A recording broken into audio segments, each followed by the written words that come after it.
Saudações a todos, meu nome é Alan Trindade, esse é o Resenha Oculta e hoje nós vamos falar sobre o Kama Sutra.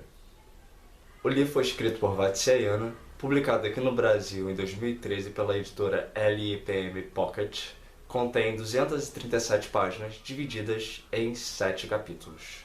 Bom, antes de começarmos então a falar do livro, eu gostaria de deixar um comentário inicial para explicar para algumas pessoas que eu vou me esforçar para usar termos técnicos quando eu for me referir à questão das genitais e etc. Porém, eu não sei se eu vou ter êxito o tempo inteiro na hora de fazer isso, porque de fato não é meu hábito. Então eu costumo usar palavras bem populares para me referir a genitais. Mas eu espero que quem estiver assistindo esse vídeo seja grandinho o suficiente para não se sentir ofendido ao ouvir algum palavrão. Afinal de contas, se você clicou nesse vídeo, é para saber do assunto principal que ronda o imaginário popular sobre o que esse livro trata, que é sexo. Entretanto, quem teve a oportunidade de ler a resenha escrita sabe que sexo não é exatamente o tema principal do Kama Sutra, por mais incrível que isso pareça. Existe uma ideia comum de que o Kama Sutra ele é, na verdade, um livro de posições sexuais e de toda essa conjuntura relacionada ao sexo, que vem, então, como um manual de posições pornográficas para apimentar a vida de um casal e para dar ali aquela variada na rotina. Bom, antecipando a conclusão do livro, é importante que se saiba que o Kama Sutra ele não trata especificamente ou exclusivamente desse assunto.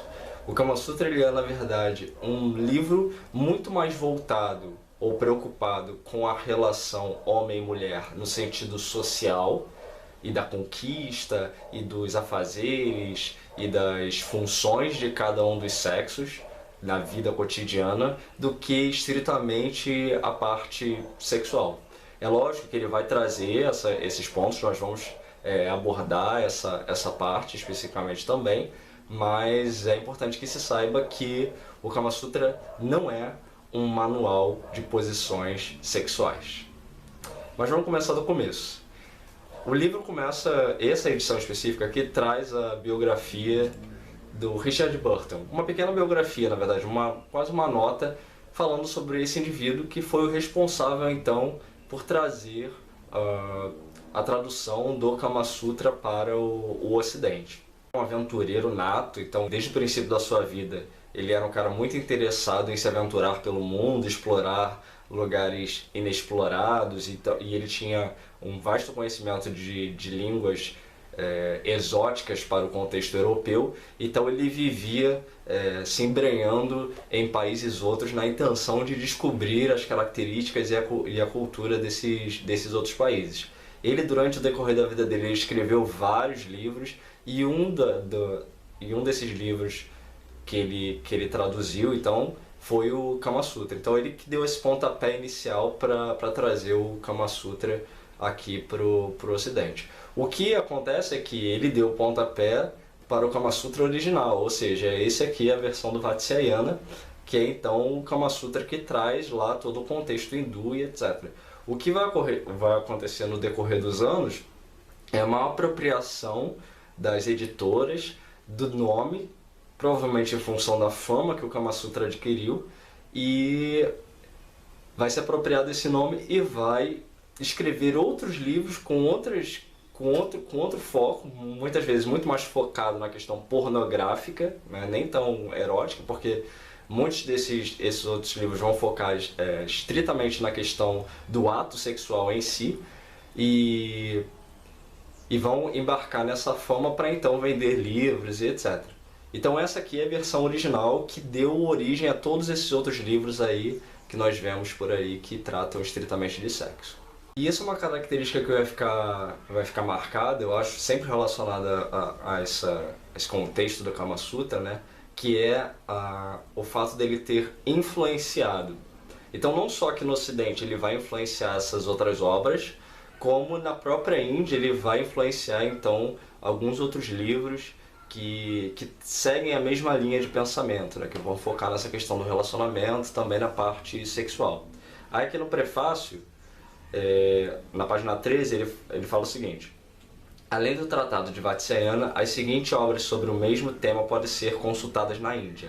O número 1 é o Ratirahasya, ou Segredos do Amor, o Panchasakya, ou Cinco Flechas, o Smara Pradipa, ou Luz do Amor, o Ratmaljari, ou A Grinalda do Amor, o Rasmaljari, ou Broto do Amor, e o Anungarunga, ou Palco do Amor, também chamado de Kamaladiplara, ou Bote no Oceano do Amor. Bom, e aí ele vem falando sobre certas características de cada um desses livros, né, que então o Kama Sutra serviu de base, foi uma das influências, e ele explica como que então ele descobre o Kama Sutra, que ele estava junto com os Brahmanes, trabalhando em cima do Anungarunga, que é esse último que eu citei, e aí ele ouvia o tempo inteiro os Brahmanes citando Vatsyayana, o sábio Vatsyayana e etc. Aí ele ficou interessado, curioso para saber quem é esse Vatsyayana, né? E aí eles explicaram: Vatsyayana é o indivíduo que escreveu o Kama Sutra, que é então o texto que deu origem a esses outros livros. Bom, e aí ele vai em busca de saber que livro é esse, né? E quem é esse indivíduo Vatsyayana, mas não consegue descobrir muita coisa sobre o Vatsyayana em si. Tem-se pouca informação sobre ele, sabe que ele era um indivíduo dedicado ao serviço religioso, mas não se sabe muita coisa sobre ele. Especula-se que na verdade esse nome seja o sobrenome dele, ou seja, o nome da família, nem se sabe então o nome, o primeiro nome dele. Então a primeira parte se chama o Sutra de Vatsyayana. Então Vatsyayana vem explicando que o Kama Sutra, na verdade, já é uma compilação de escritos anteriores que estavam espalhados e algumas partes perdidas, etc., por vários lugares. Ele pegou, então, compilou tudo que tinha desse material e transformou no Kama Sutra. E também se vê, né, que o Kama Sutra, além de influenciar outros trabalhos, ele em si já é influência de trabalhos anteriores. Então se vê que ele tem essa característica muito marcada dentro do contexto dele, né? Ele surge a partir de outros escritos e ele então dá origem a outros escritos. E logo em seguida ele vem explicando uma característica importante da ideia por trás desse livro. O Vatsyayana diz que o indivíduo, na infância, ele deve se preocupar em obter o conhecimento. Na juventude, na fase adulta, ele deve se preocupar com o Kama e com o Artha, e na velhice com o Dharma. Então são três características, três virtudes que o indivíduo deveria focar em cada aspecto da sua vida. Então, na infância, em obter o conhecimento. Na juventude, na fase adulta, com os prazeres, que é o Kama, e o Artha, que é a obtenção de riquezas.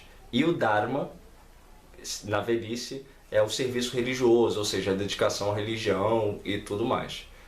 É lógico que aqui a gente está falando de um contexto hindu, então ele vai se referenciar aos textos sagrados do hinduísmo, e todo esse contexto é focado dentro da perspectiva hindu, obviamente. Então, assim, apesar desse livro não ser um livro sagrado, ele tem por base uma característica religiosa, que é o quê? Que vai ter essa perspectiva, né? Porque lembrando que muitas dessas culturas antigas não se tinha essa distinção entre a vida social de um indivíduo e a vida religiosa.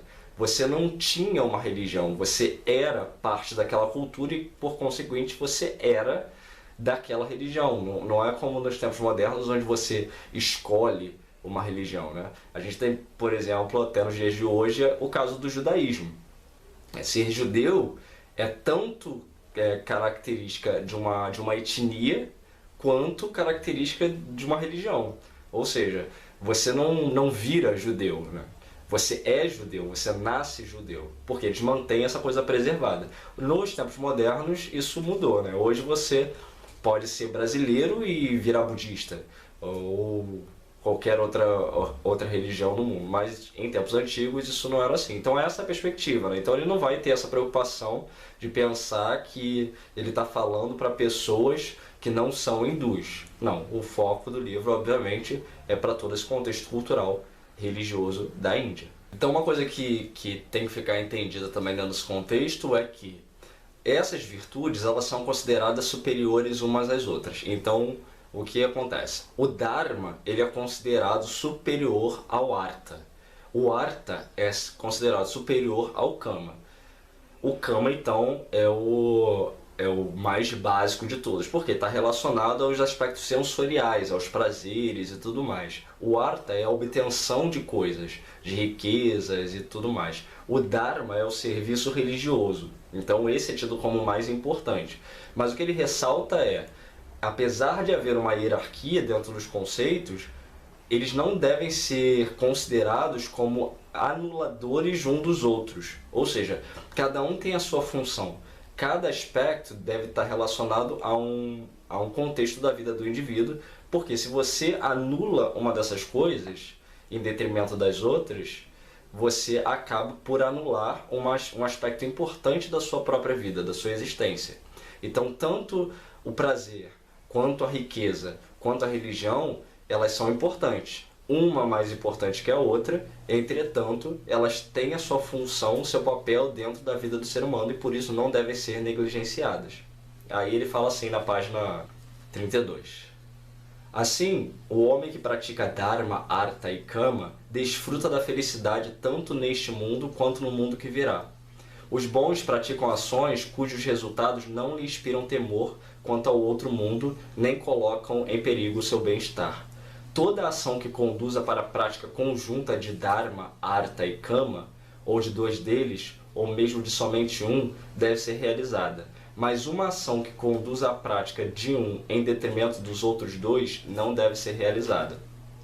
Então, tentando entender isso que ele está falando, por exemplo, se você for uma pessoa que se dedica exclusivamente ao Kama, ou seja, ao prazer, e com isso você impede a tua experiência dentro do contexto do Artha, por exemplo, ou seja, da obtenção de riquezas, digamos que você é uma pessoa tão sexualizada que a tua sexualidade te impede de trabalhar, isso está errado. Por quê?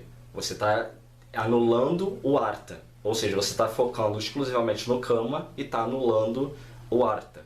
Ou se você é uma pessoa que trabalha muito e não se dedica em nenhum momento ao Dharma, à religiosidade. Então isso também está errado. Por quê?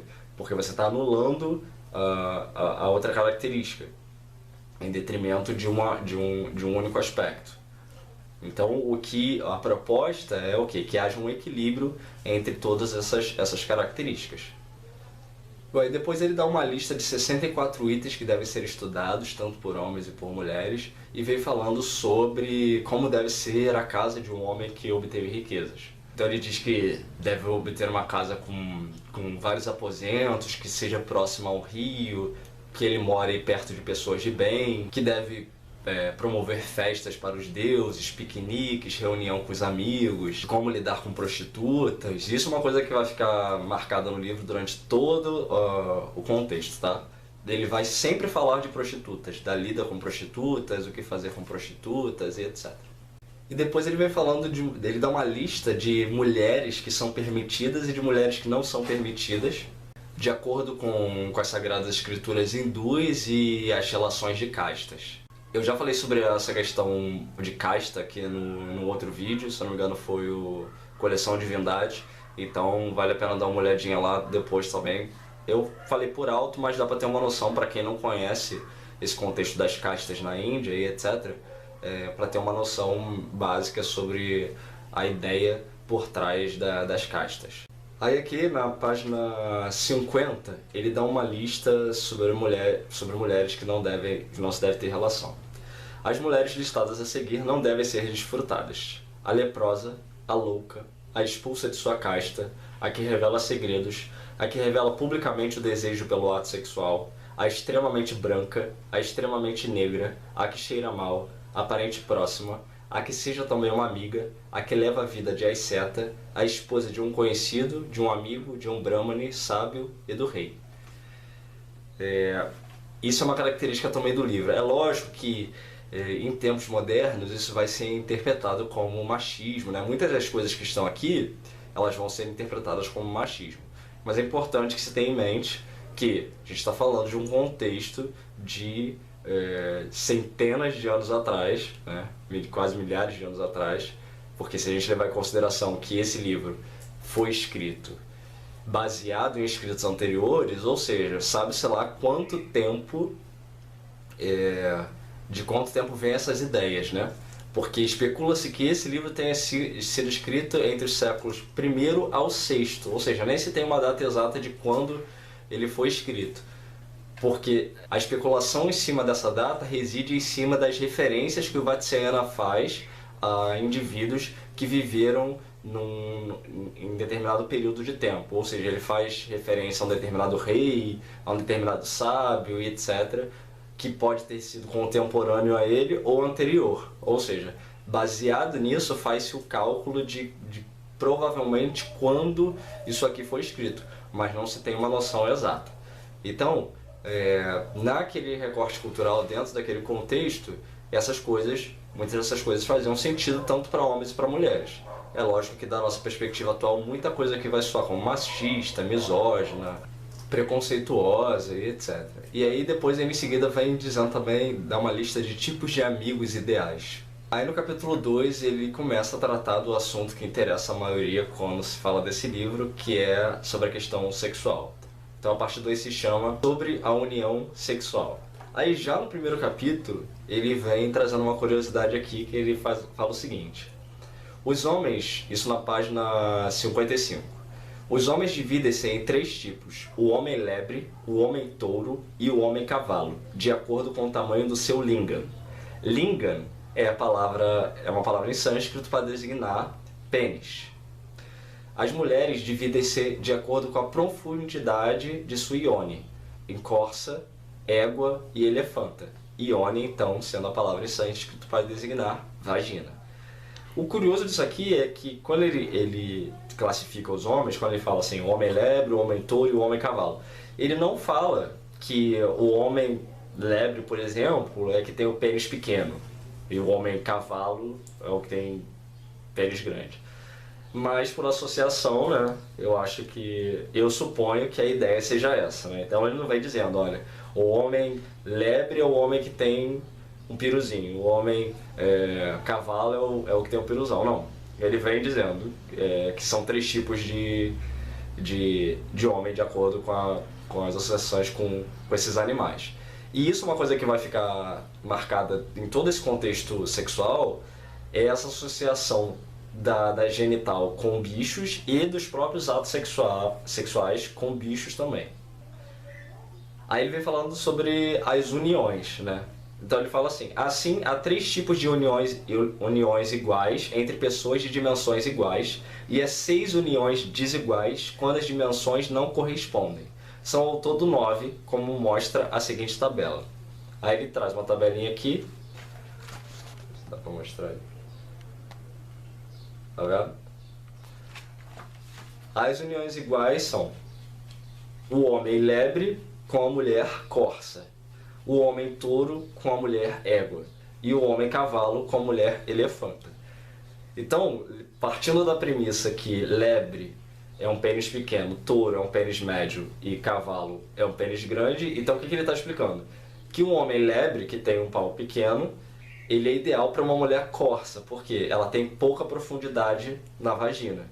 O homem touro, que tem um pau médio, ele é ideal para uma mulher égua, porque ela tem uma profundidade média.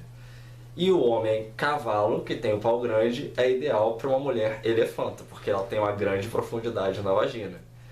E aí ele vem trazendo as uniões desiguais. Então o homem lebre, por exemplo, com uma mulher égua, ou seja, um cara com um pau pequeno, com uma mulher que tem uma profundidade média, ele é desigual. O homem lebre, que tem um pênis pequeno, com a mulher elefanta, ou seja, que tem uma grande profundidade, idem. O homem touro, que tem um pau médio, ele é desigual para uma mulher corça, porque ela tem pouca profundidade, ou seja, o pênis dele é médio e a profundidade dela é pequena. Então, para ela já é muita coisa. né? Ou seja, o homem touro com a elefanta também é desigual, porque a elefanta tem uma grande profundidade. O cavalo com a corça é desigual, porque é um pênis muito grande para uma mulher que tem pouca profundidade. E o cavalo com a égua também é desigual. Estranho isso, né? O cavalo com a égua é desigual. Porque a égua é dita por ele como tendo profundidade média. E o homem cavalo tem um pênis muito grande, ou seja, ele ultrapassa a profundidade da vagina dela. Bom, e isso vai servir de base para coisas que ele vai trazer no futuro, dentro do contexto do livro, né, quando se tratar das posições sexuais e etc. E essa coisa aqui é importante que se tenha em mente na hora de ler o livro, porque ele vai se referir como o homem cavalo quando encontra uma mulher corça. Ele vai dar lá as características. Então ele vai dizer, a mulher tem que estar em tal posição ou tem que fazer tal coisa por causa da profundidade da vagina dela e etc. Depois ele vem trazendo citação de outros autores, discutindo se o prazer masculino é o mesmo que o feminino. Essa parte é até muito interessante, eu não vou me aprofundar muito nela, mas ele traz um comentário interessante que ele diz que o homem, ele basicamente, né, em determinado momento, ele fala que o homem, ele produz o ato sexual na intenção de alcançar o objetivo final, que é então o gozo, que é quando ele expele, né, o sêmen. E a mulher, na verdade, ela expele o sêmen o tempo inteiro. Então isso daria uma ideia de que a mulher tem um gozo durante o ato sexual contínuo, enquanto que o homem ele tem um ápice, por isso que ele para em seguida, né? Porque quando ele libera o líquido, o desejo dele acaba, e a mulher libera o líquido o tempo inteiro. É uma discussão que ele traz para esse contexto do livro, que é interessante a reflexão, né? Essa questão do líquido, da associação dos líquidos, né? É lógico que em termos científicos a gente está falando de coisas diferentes, mas é uma percepção interessante, eu acho que de ver, né? E aí na página 61 ele fala também uma coisa interessante, que é falando sobre os diferentes tipos de amor. Os homens versados em humanidade são da opinião de que há 4 tipos de amor. O amor adquirido pelo hábito, o amor resultante da imaginação, o amor resultante da fé, o amor resultante da percepção de objetos externos. Essa citação dele é muito interessante porque me fez lembrar da divisão dos 4 tipos de amores gregos, né? Que tem o Eros, o Philos, o Ágape e o Storge. Então, isso é uma coisa que dá problema muitas vezes dentro do contexto religioso também, né? A gente vê essa questão, por exemplo, na Bíblia. E por causa da língua, né? No nosso caso aqui do português, ou até de outras línguas também, que não tem essas classificações, essas divisões para o conceito do amor. Que os gregos vão dizer que Eros, por exemplo, é amor, mas é um amor sexual, erótico, né? Que dá origem à palavra erótico, Eros, ou seja, o deus do erotismo. Ágape é o amor universal, ou seja, aquele amor da entrega, do sacrifício, e por aí vai. Então, a ideia aqui, ele vem fazendo um comentário sobre cada um desses tipos de amor, e, bom, eu não fiz esse estudo comparativo aqui, né, mas eu tenho algum material aqui tratando especificamente dessa questão, até porque dentro do contexto telêmico, por exemplo, o amor falado em Telema é o ágape, né? Então, algumas pessoas talvez não tenham noção de que há essa distinção dentro do conceito grego dos tipos de amor, e que ágape, por exemplo, é o amor da entrega, do sacrifício, do doar-se, né? Então é aquele amor absoluto, que é retratado também dentro do cristianismo, a questão do Nazareno, né? Ou seja, ele se sacrifica em nome da humanidade e tudo mais. Bom, mas aí, no outro vídeo a gente trata mais especificamente dessa questão. Mas bem se vê o quanto muitas vezes culturas diferentes podem trazer elementos em comum, né? Em seguida ele vem falando de dar uma lista de tipos de abraços e o que esses abraços significam então quando são dados, etc. E a intensidade dos sentimentos deles. Aí, isso é muito engraçado, ele vai fazer isso tanto para abraços quanto para outras coisas. Aí, aqui na página 65, só para dar um exemplo, ele fala assim: Quando os amantes estão deitados na cama e abraçam-se tão fortemente que seus braços e coxas se entrelaçam, esfregando-se, isso é chamado de abraço, como a mistura da semente do gergelim com o arroz. Engraçado isso. E aí ele vem falando de outros tipos, aí ele faz essas associações assim meio engraçadas. Ele fala o mesmo para beijos, ou seja, traz essas classificações também. Aí na página 70 ele fala: quando um toma os lábios do outro entre os seus, isso é chamado de beijo preso. A mulher só aceita esse tipo de beijo de um homem que não tenha bigode.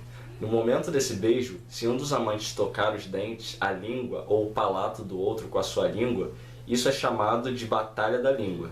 Da mesma forma, deve-se praticar a pressão dos dentes de um contra a boca do outro. No capítulo 4, na página 70, ele fala sobre beliscar ou marcar ou arranhar com as unhas. Quando o amor se intensifica, pratica-se então o ato de beliscar ou arranhar o corpo com as unhas, o que ocorre nas seguintes ocasiões: no primeiro encontro, no momento da preparação para uma viagem, no retorno de uma viagem, no momento em que um amante zangado se reconcilia e, por último, quando uma mulher está embriagada. O beliscão com as unhas pode ser dos 8 seguintes tipos, de acordo com a forma das marcas que são feitas: sonoro, meia-lua, um círculo, uma linha, a pata ou garra do tigre, a pata do pavão, o salto da lebre, a folha do lótus azul. E aí ele vem explicando sobre o que é cada um, a forma, as características de cada um desses arranhões e beliscões. Depois ele vem falando de mordidas e onde elas devem ser feitas em mulheres de cada uma das regiões que ele vai listando aqui. Aí na página 78 ele fala: em matéria de amor, o homem deve praticar aquilo que for agradável às mulheres de diferentes origens. As mulheres das regiões centrais, ou seja, entre o Ganges e o Jumna, são de caráter nobre, não estão acostumadas a práticas indignas e não gostam de beliscões com as unhas nem de mordidas. As mulheres de Balika são conquistadas com tapas. As mulheres de Avantika gostam de prazeres rudes e não têm boas maneiras. As mulheres de Maharashtra são adeptas das 64 artes, dizem grosserias, gostam de ouvir palavras baixas e têm um arrebatador desejo pelo prazer. As mulheres de Pataliputra, ou seja, a moderna Patna, são como as mulheres de Maharashtra, mas só demonstram suas preferências em segredos. E aí ele vai listando cada uma dessas regiões e o que as mulheres gostam. Quer dizer, uma coisa bem generalista, né? É engraçado, né? Pelo menos pra mim eu acho engraçado que o indivíduo, como as pessoas em tempos outros tinham essa capacidade de ser generalistas, né? Até os dias de hoje a gente vê isso, né? Quando se fala, por exemplo, em países e etc., fala-se muito dessa coisa, assim, por exemplo, da Europa, né? Fala-se, não, porque os europeus são assim, os europeus são assado. Como se todo o continente europeu tivesse uma mesma cultura, as pessoas tivessem as mesmas características e etc. Então, tu vê que desde daquele tempo até os dias de hoje, né? Mas hoje isso obviamente tem se atenuado mais, eu acho, ou espero, né? Por causa da globalização e etc, do conhecimento que está muito mais difundido, mas bem se vê o quanto nós vamos modificando os nossos hábitos e etc, né? Bom, e aí no capítulo 6 ele vem falando sobre algumas posições sexuais. Esse livro aqui, ele não traz as imagens, então assim, algumas coisas até meio difícil de imaginar, porque ele fala da posição e etc, e se você não tiver uma mente muito criativa para imaginar ou não tiver visto a imagem, talvez seja um pouco difícil. Aí na página 84, ele fala assim: quando a mulher apoia-se nas mãos e pés como um quadrúpede e o seu amante monta nela como um touro, ocorre a união da vaca. Nesse momento, as carícias normalmente feitas nos seios devem ser feitas nas costas. Da mesma forma pode ser realizada a união do cachorro, a união do bode, a união do cervo, a cobertura forçada do asno, a união do gato, o salto do tigre, a pressão do elefante, a fricção do javali e a cobertura do cavalo. E em todos esses casos, os amantes devem manifestar as características desses animais, agindo como eles. Aí ele continua: quando um homem desfruta duas mulheres ao mesmo tempo e as duas devotam-se a ele igualmente, tem-se uma união conjunta. Quando um homem desfruta muitas mulheres ao mesmo tempo, ocorre a união do rebanho de vacas.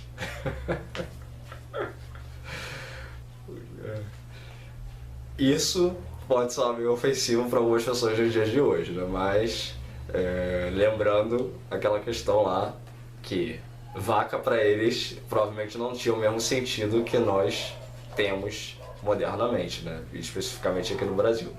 Então, bom,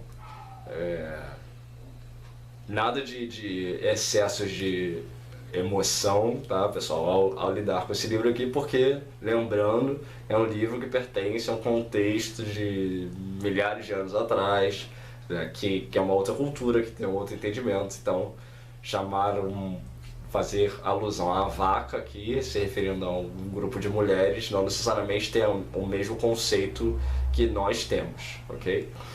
Depois ele fala uma coisa que até meio curioso, isso aqui meio impressionante, assim. Ele vem falando que a agressão durante o ato sexual algumas vezes leva até a morte da mulher, assim. Então, aí ele cita alguns exemplos aqui e... Bom, e aí nesse capítulo 7, na página 86, ele vem falando sobre as diferentes formas de bater e sobre os sons apropriados a cada uma delas. Aí ele diz: o ato sexual pode ser comparado a uma briga, por causa das contrariedades do amor e da sua tendência à disputa. O local a ser golpeado com paixão é o corpo, e os lugares especiais para isso são os ombros, a cabeça, o espaço entre os seios, as costas, a jagana, ou a parte média do corpo, os flancos. Há 4 tipos de pancadas: tapas com as costas da mão, tapas com os dedos um pouco dobrados, pancadas com a mão fechada, tapas com a palma da mão aberta. Então, curioso isso, né? É uma coisa é como ele diz mesmo, né? É uma briga, né? Segundo esse conceito aqui. E ok, isso existe até hoje, né? Existe pessoal que curte um sexo mais agressivo e etc. Mas me parece que aqui, quando ele cita essa questão da morte, etc., parece que nem sempre é consensual, né? Porque hoje, quando no ato sexual as pessoas se agridem, tanto o homem quanto a mulher, quanto a mulher ao homem, em geral, né, quando a gente está falando de masoquismo, sadomasoquismo, etc., é consensual. Tanto que existem regras, né, dentro do SM para você lidar com o outro. Então não é uma pancadaria, né? Tanto que existe a palavra de segurança lá, né, que você usa, ou seja, quando a coisa está chegando num limite que não é desejado pela outra pessoa, você usa aquela palavra e aí o outro tem que parar, porque aquilo ali não é para realmente matar o outro, né? Mas ele cita aqui que isso ocorria. Então ele faz essa advertência, né, também, tipo, para não chegar a esse ponto. Aí aqui na página 92 ele fala uma coisa que eu fiquei meio curioso. É no segundo ponto aqui da página 92. Ele diz o seguinte: quando o lingam, ou seja, o pênis, é segurado com a mão e movimentado em círculos dentro da ione, ou seja, da vagina, tem-se o ato de friccionar ou agitar. Então, quando o lingam é segurado com a mão e movimentado em círculos dentro da ione, eu não sei como que um pênis vai ser movimentado em círculo dentro da vagina. Porque a vagina, ela abraça o pênis, né? A não ser que o cara tenha um pênis muito fino. Ou a mulher tem uma vagina muito larga, né? Muito aberta. Eu não consegui entender essa parte. Com a mão movimentada em círculos, né? Parece que é uma coisa assim meio de... lembra um pouco aquela coisa que se tem, né? De dizer que tá batendo sino, ou seja... Mas para isso um dos dois tem que ter uma característica genital muito desproporcional em relação ao outro, né? Ou a mulher tem uma vagina muito larga ou o cara tem um pênis muito fino, não sei. Bom, mas aí ele fala isso, aqui. No capítulo 9, né, uma parte muito interessante realmente, né, que tem a ver com aquilo que eu falei anteriormente, dessa questão das relações de diferentes culturas e como muitas vezes culturas totalmente diferentes têm elementos em comum, né? Muitas vezes sem nenhum contato aparente. Ele vai falando sobre o auparistaka, ou o sexo oral. Aí ele diz assim: há 2 tipos de eunucos, os que se vestem como homens e os que se vestem como mulheres. Os eunucos que se vestem como mulheres imitam-lhes as roupas, a fala, os gestos, a delicadeza, a timidez, a simplicidade, a suavidade e o acanhamento. Os atos praticados no jagana, na jagana, ou parte média do corpo da mulher, são praticados na boca desses eunucos. E aí isso se chama alparistaca. Os eunucos tiram desse tipo de união um prazer imaginário e o seu sustento e levam a mesma vida das cortesãs. É isso que é de ser dito sobre eunucos que se vestem como mulheres. Ou seja, vou repetir, ele fala o seguinte: há dois tipos de eunucos, os que se vestem como homens e os que se vestem como mulheres. Prestaram atenção nesse ponto, né? Ou seja, que se vestem como mulheres, a associação é imediata, né? Um eunuco que se veste como mulher é um travesti, correto? Lembrando que eunuco, no conceito comum que se tem sobre eunuco, é o cara que não tem pênis. Entretanto, a gente vai ver aqui que na página 97 ele fala o seguinte: os criados de alguns homens praticam a união oral com seus senhores. Ela também é praticada entre alguns cidadãos que se conhecem bem. Algumas mulheres do harém, quando apaixonadas, manipulam com a boca as iones, ou seja, vaginas, umas das outras. E alguns homens fazem o mesmo com mulheres. A maneira de fazer isso, ou seja, o beijo da ione deve ser aprendida com um beijo na boca. Quando o homem e a mulher estão deitados em posição invertida, ou seja, com a cabeça de um junto aos pés do outro, e praticam esse ato, isso é chamado de união do corpo. Ou seja, o que ele está falando aqui? Eunuco, na verdade, é homossexual. Ou bissexual, né? Então, isso é muito... lembrando que esse texto é um texto milenar. E o que se vê hoje em dia? Algumas pessoas falando que a homossexualidade... tem gente que fala isso. Por mais absurdo e ridículo que seja, eu ouço isso. E acho que todo mundo ouve isso hoje em dia, né? Que a homossexualidade é uma manifestação recente, que o mundo está perdido, porque hoje só tem homossexuais pelo mundo e etc. Quando, na verdade, esse texto aqui de milhares de anos atrás evidencia o quê? Que isso é uma prática que se tem desde sempre. Os criados de alguns homens praticam a união oral com seus senhores, ou seja, homens chupando o pau dos seus senhores, ou seja, dos seus donos, etc. Dos seus patrões. E aí ele vem explicando ainda que tem os eunucos que se vestem como homens e os eunucos que se vestem como mulheres, ou seja, os travestis, né, e os homossexuais que são semelhantes na aparência aos heterossexuais. E aí, qual a relação interessante que a gente pode fazer nisso? Na Bíblia, que é o livro, né, largamente popularizado aqui no Ocidente, etc. E aí a gente encontra em Mateus 19:12 a seguinte afirmação: alguns são eunucos porque nasceram assim, outros foram feitos assim pelos homens, outros ainda se fizeram eunucos por causa do reino dos céus. Quem puder aceitar isso, aceite. Mateus 19:12. Ou seja, o que ele está dizendo? Alguns são eunucos porque nasceram assim, ou traduzindo para a linguagem moderna, alguns são homossexuais porque nasceram assim. Outros foram feitos assim pelos homens, ou seja, foram feitos homossexuais. Outros ainda se fizeram eunucos por causa do reino dos céus. Quem puder aceitar isso, aceite. Então, a relação, né? Tu vê que a mesma linguagem usada no Kama Sutra para se referir a homossexuais é a mesma linguagem usada na Bíblia. E sobre essa questão específica, né?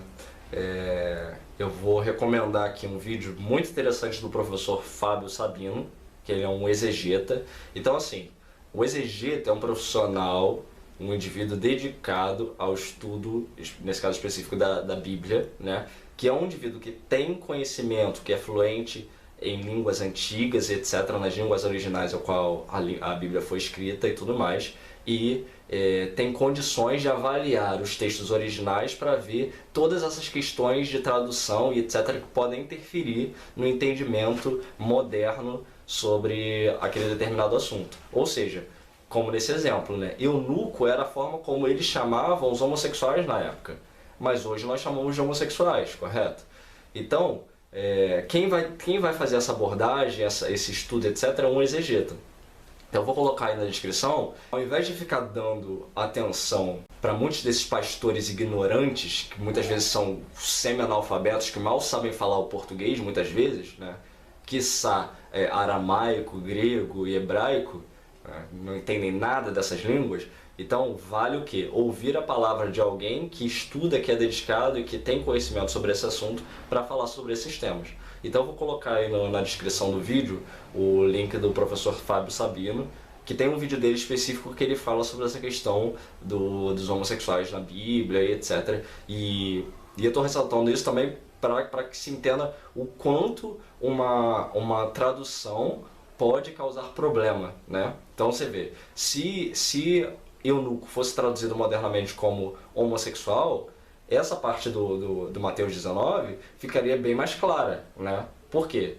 Existem os eunucos, como ele diz, existem os eunucos que nascem eunucos, ou seja, existem pessoas que nascem homossexuais. Existem também pessoas que são feitas homossexuais e pessoas que viram homossexuais. Existe toda essa variação de conceito, e se a gente for analisar até em termos psicológicos, etc., eu tenho amigos que são homossexuais que dizem que foram heterossexuais durante grande parte de sua vida e depois, em determinado momento, eles viraram homossexuais.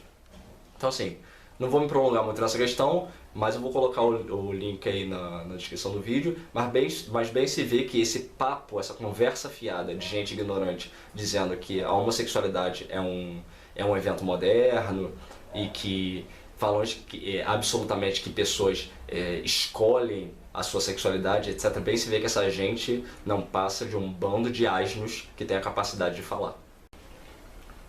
Bom, aí ainda na página 98 ele vem dizendo assim: o alparistaca, ou sexo oral, não deve ser nunca praticado por um brahmane sábio, por um ministro que conduza negócios de Estado ou por um homem de boa reputação, porque, embora a prática seja permitida pelos shastras, não há razão para que ela seja levada a cabo, e só precisa ser efetivada em casos muito particulares. Embora o gosto, a força e as qualidades digestivas da carne de cachorro sejam mencionadas em obras de medicina, não se depreende disso que ela deva ser comida pelas pessoas de bom senso. Da mesma forma, há alguns homens, locais e momentos nos quais essas práticas podem ser usadas. O homem deve, no entanto, prestar atenção ao local, ao momento e à prática que está sendo realizada, assim como ao fato de ser ou não adequado à sua natureza e pessoa. E ele pode, então, de acordo com as circunstâncias, decidir-se por praticar ou não essas atividades. De qualquer maneira, são coisas que podem ser feitas secretamente e, sendo a mente do homem instável, não há como saber o que uma pessoa fará no momento determinado e com um propósito determinado.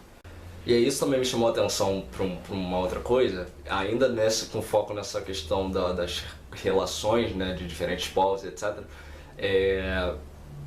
Eu assisti aquele seriado Família Soprano, The Sopranos.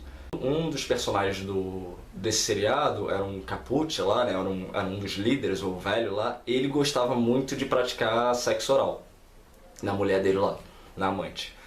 E ele ameaçava ela de morte o tempo inteiro. Ele falava pra ela: se você disser para os outros que eu faço sexo oral em você, eu te mato.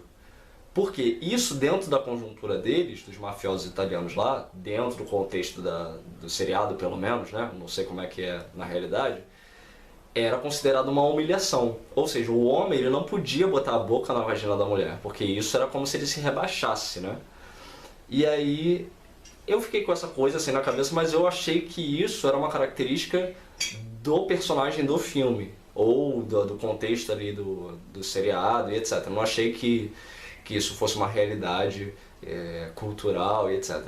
E aí um dia eu estava lendo algum texto sobre a questão romana e etc. E infelizmente eu não tenho a referência aqui, mas se eu achar eu vou colocar na descrição, falando que os romanos eles tinham também essa coisa. Eles não podiam botar a boca na vagina das mulheres, porque isso era humilhação. Ou seja, o seriado retrata modernamente uma característica que é de milhares de anos atrás, que os romanos lá, né, da época pagã e etc. tinham, e se vê nesse livro aqui o que? A indicação de que o ideal é que o homem não ponha a boca na vagina da mulher. Não pratique o sexo oral, né? Então, você vê, né? Olha que interessante essa relação, né, que nós temos. Hoje, por exemplo, o nosso grande tabu moderno é a questão do ânus, né? Então a questão anal é um grande problema na nossa sociedade. Tanto que muitas vezes o cara é heterossexual, mas se ele assume que sente prazer anal, ele é chamado de homossexual. Ou seja, de modo a diminuir ele, né? Então, muita gente acha, por exemplo, aí voltando para a questão homossexual, né, que homossexuais necessariamente praticam sexo anal. Quando na verdade existem homossexuais que são apenas ativos, né? Ou seja, eles não são penetrados, eles apenas penetram. E existem heterossexuais que sentem prazer anal. Ou seja, a relação que se faz entre o prazer e a sexualidade é distorcida, né? Porque o prazer que o indivíduo sente não define a sexualidade dele. Heterossexuais podem sentir prazer anal e homossexuais podem não sentir prazer anal. E se vê essa questão da interferência religiosa também, né? Porque o grande tabu na nossa sociedade está em relação ao ânus por causa da questão judaico-cristã, que é um grande problema para os judeus e para os cristãos, essa questão do ânus, né? Para os pagãos romanos, segundo esse texto que eu li, era a questão de botar a boca numa vagina. Para os hindus dessa época aqui, a mesma coisa. Então vai se ver como essas coisas vão mudando com o passar do tempo e como é possível fazer essas relações culturais, religiosas, etc. Bom, na parte 3 ele fala sobre a aquisição de uma esposa. Aí ele vem falando sobre as características de uma mulher ideal para se casar, que ela deve ser virgem, sem defeitos ou sem doença. E na página 108 ele dá a lista, né? Aí ele fala assim: as seguintes moças também devem ser evitadas. Uma que seja mantida escondida, uma que tenha um nome que soe mal, uma que tenha uma depressão no nariz, uma que tenha as narinas viradas para cima, uma que tenha corpo de homem, uma que seja curvada, uma que tenha as coxas tortas, uma que tenha a testa protuberante, uma que seja careca, uma que não aprecie a pureza, uma que tenha sido contaminada por outro, uma que seja vítima de gulma, uma que seja desfigurada, uma que tenha atingido plenamente a puberdade, uma que seja amiga, uma que seja irmã caçula, uma que seja varshakari. Varshakari é uma pessoa que sofre daquele problema de suar muito pelas palmas das mãos e pelas solas dos pés.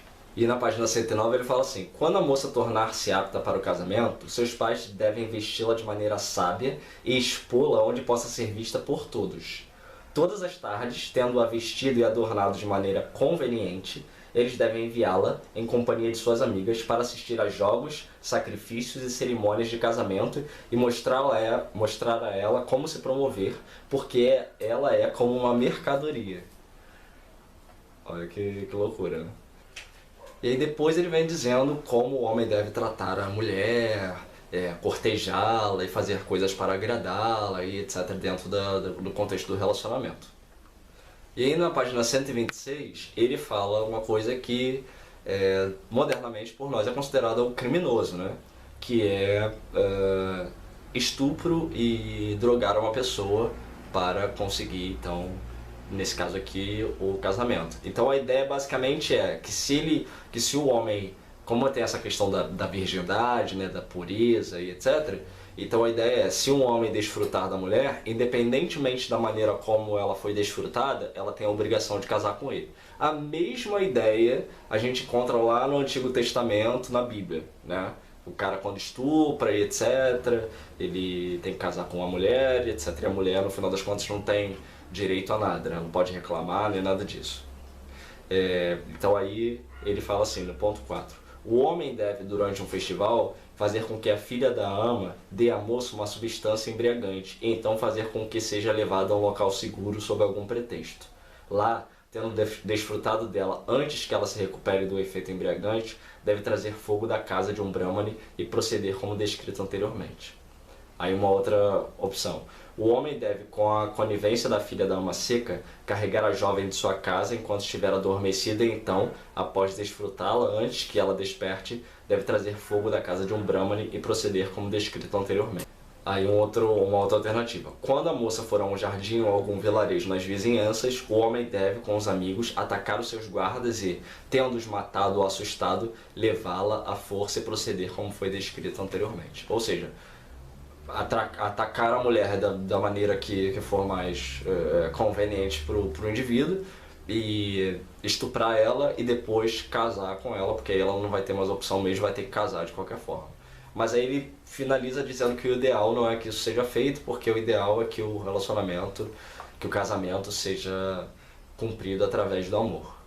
Mas que na falta de amor, essa é uma alternativa considerável, segundo ele. Na parte 4, ele chama sobre a esposa, aí vem dizendo que a mulher deve ser obediente ao marido em tudo, que ela deve fazer de tudo para agradar ele, que ela deve evitar certos tipos de pessoas e etc. E vem falando também sobre o comportamento de mulheres mais velhas que foram desprezadas ou que são viúvas e etc.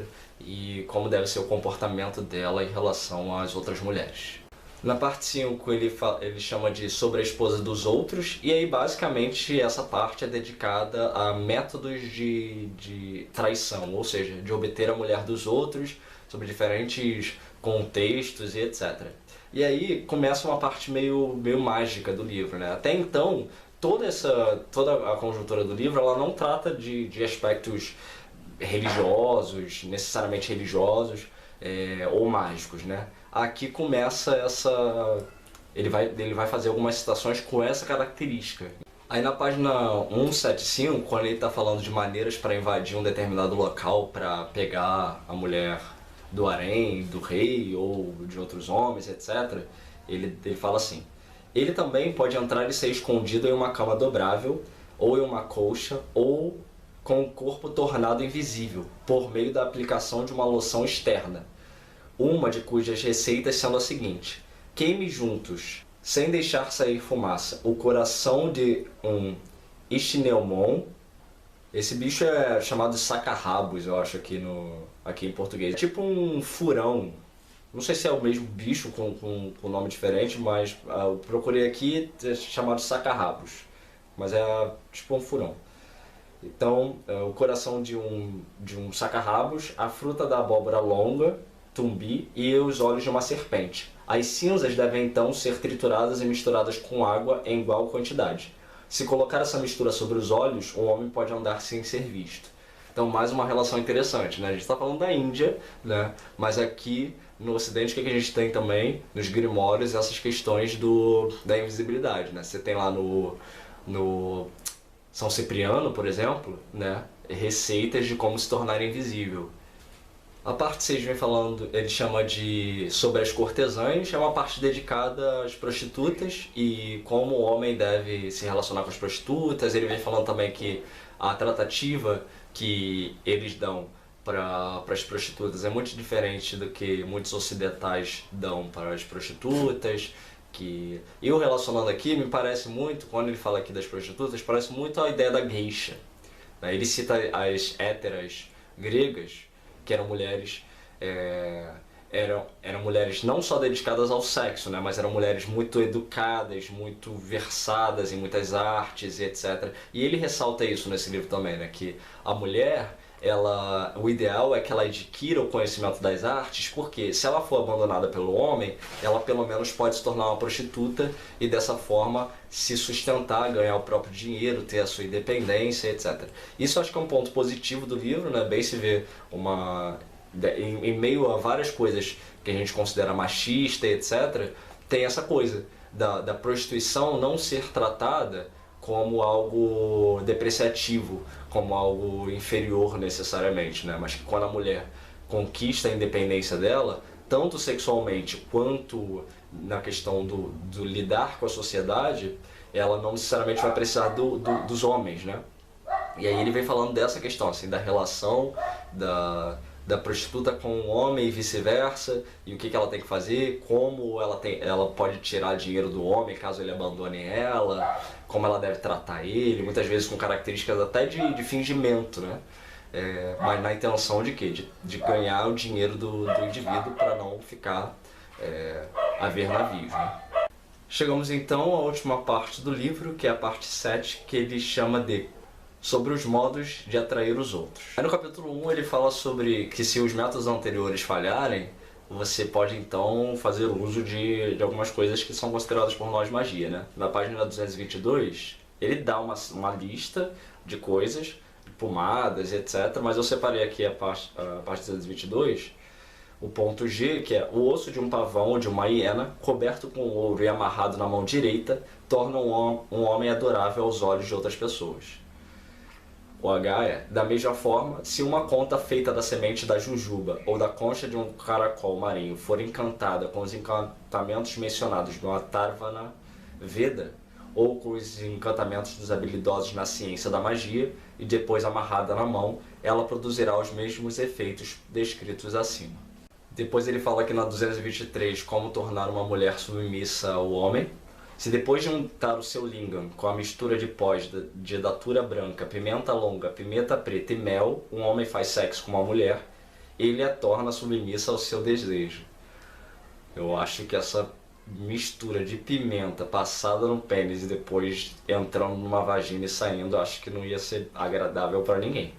Mas ele diz que a mulher se torna submissa então. E aí depois na página 225 ele fala sobre os meios de aumentar o vigor sexual. Bem parecido com as coisas que a gente tem aqui no Brasil, de garrafada, né? Que a gente chama de garrafada, muito popular no Nordeste, aqui no Rio também. Não sei em outros lugares do Brasil.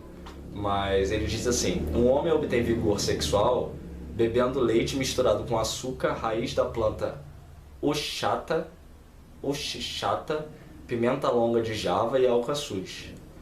Bebendo leite misturado com açúcar depois de ter fervido nele um testículo de carneiro ou de bode, e por aí vai. Ele dá uma série de receitas de coisas para se beber para aumentar o vigor sexual. Depois ele vem falando sobre extensores penianos. No caso de um homem, por exemplo, que tem o pau pequeno e vai transar com uma mulher elefanta, né? Ou seja, que tem uma grande profundidade, aí ele vem sugerindo aqui alguns extensores feitos de planta, feitos de chifre de bicho e etc. Ou seja, você coloca... Isso existe, né, atualmente, de uma maneira acho que muito mais agradável para todo mundo.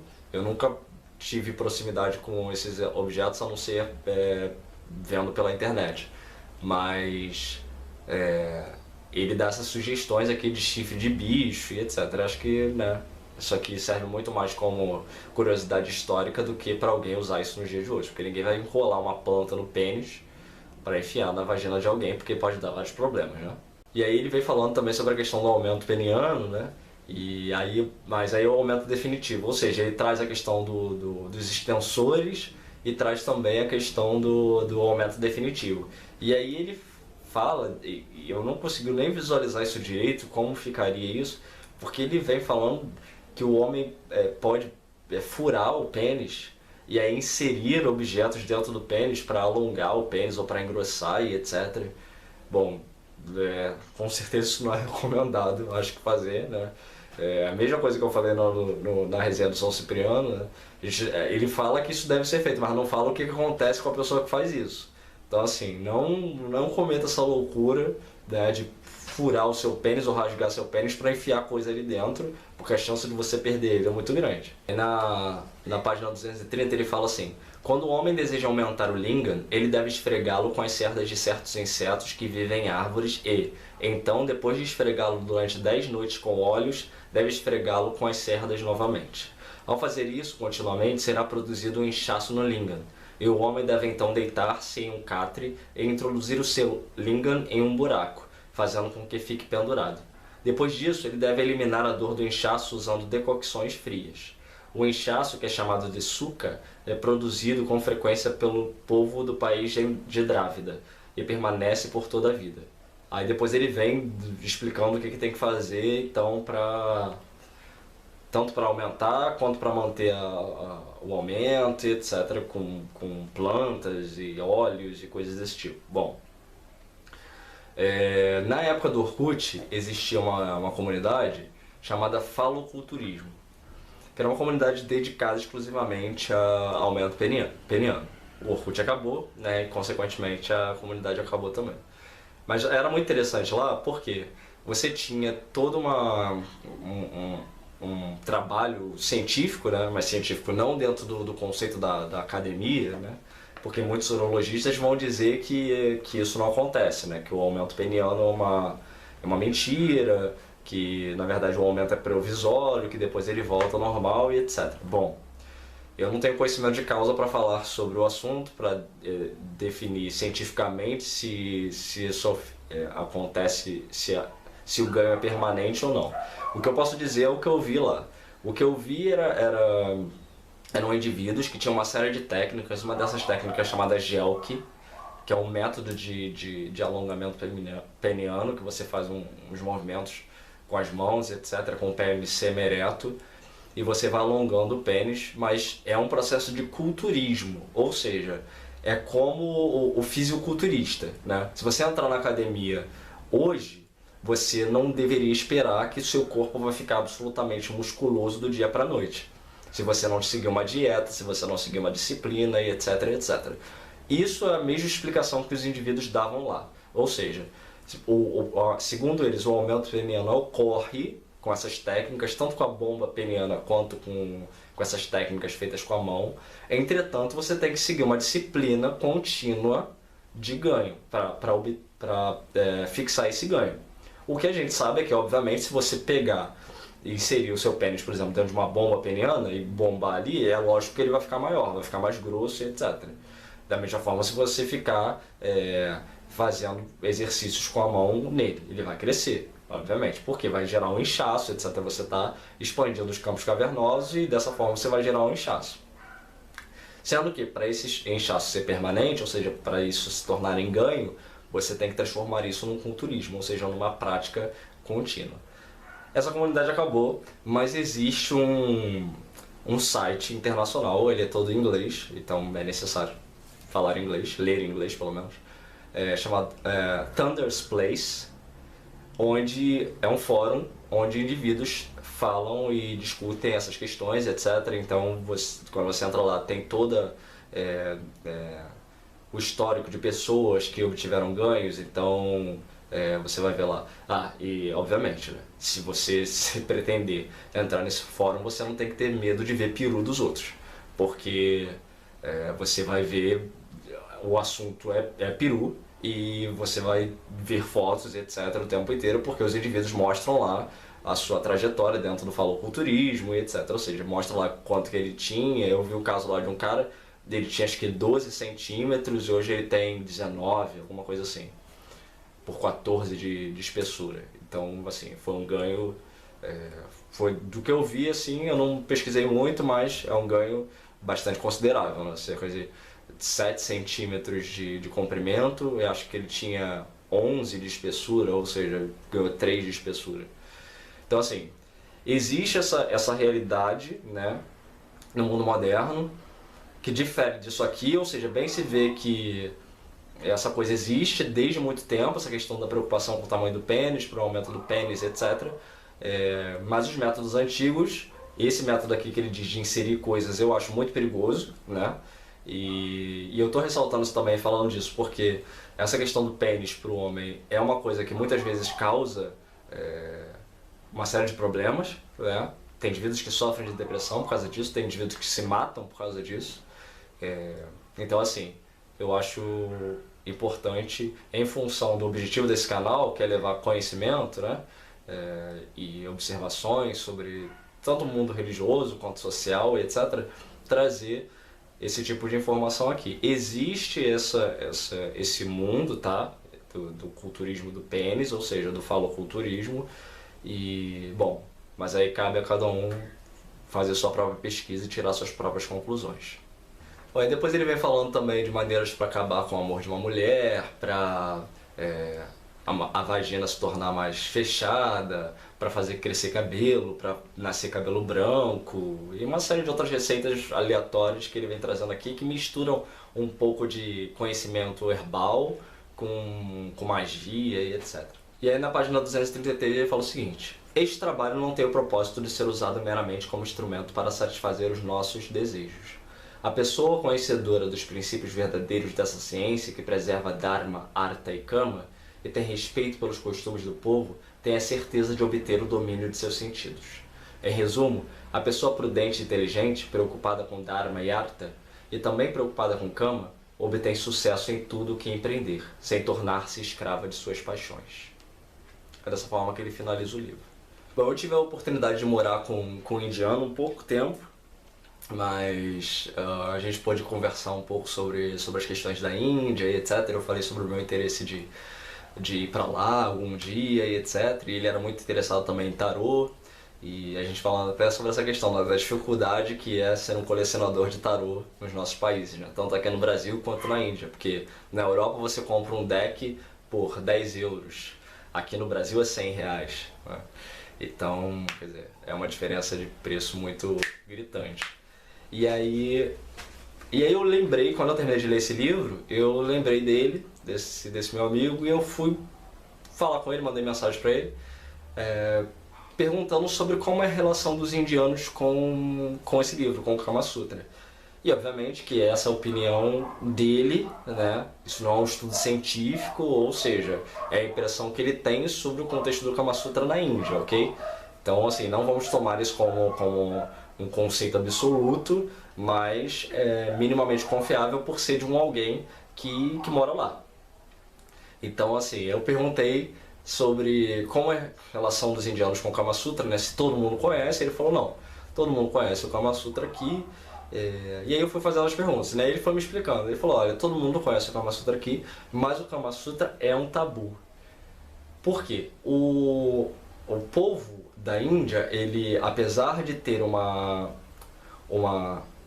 abertura para a questão da nudez e etc., eles têm um problema muito grande com a exposição da sexualidade. Então lá, aí ele até me deu esse exemplo, ele falou assim, aqui é absolutamente normal uma pessoa urinar no meio da rua, mas uma pessoa não pode beijar a outra no rosto no meio da rua.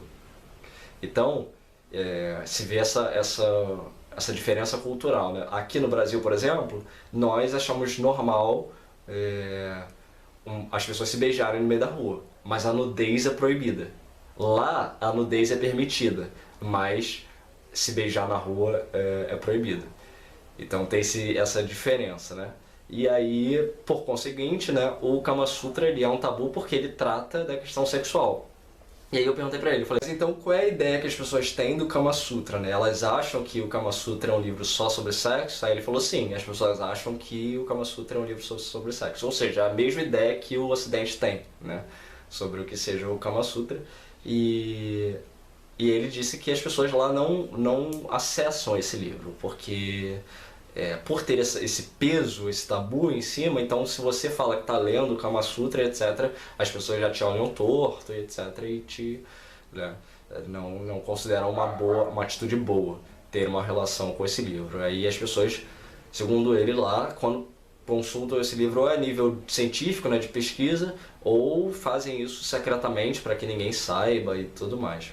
E aí eu finalizei as perguntas perguntando se era considerado um livro sagrado, né? E ele falou não, ele é considerado um livro secreto.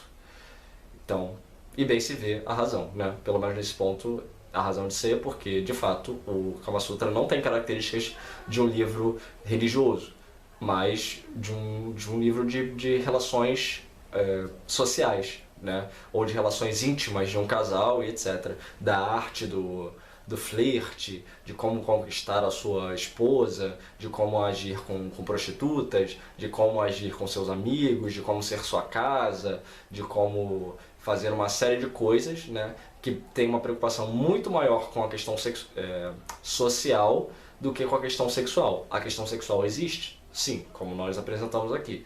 Entretanto, ela é bem menor do que o contexto todo que se apresenta ao outro, que é então as relações do homem e mulher e relações do homem para com o mundo. Então, em relação às considerações técnicas, esse livro é um clássico, né? Esse é o texto integral e original, então vale a pena ser lido por conta dessa questão histórica, né? Porque muito se fala sobre ele, mas poucos têm conhecimento sobre a real natureza do Kama Sutra. Entretanto, se o teu objetivo é saber sobre sexo, vale mais usar os artifícios modernos que nós temos aí aos montes, né? Para apimentar sua relação e etc., ou aumentar sua criatividade sexual. Vale mais entrar num site de pornografia ou até mesmo, como eu cito lá na resenha escrita, né, ouvir as mentiras que o povo conta sobre esse livro, porque você vai aprender muito mais com a fofoca, com a mentira, né, com a imaginação do povo, do que com esse livro no que tange o assunto sexo. Então, muito obrigado pela sua atenção até aqui e até a próxima.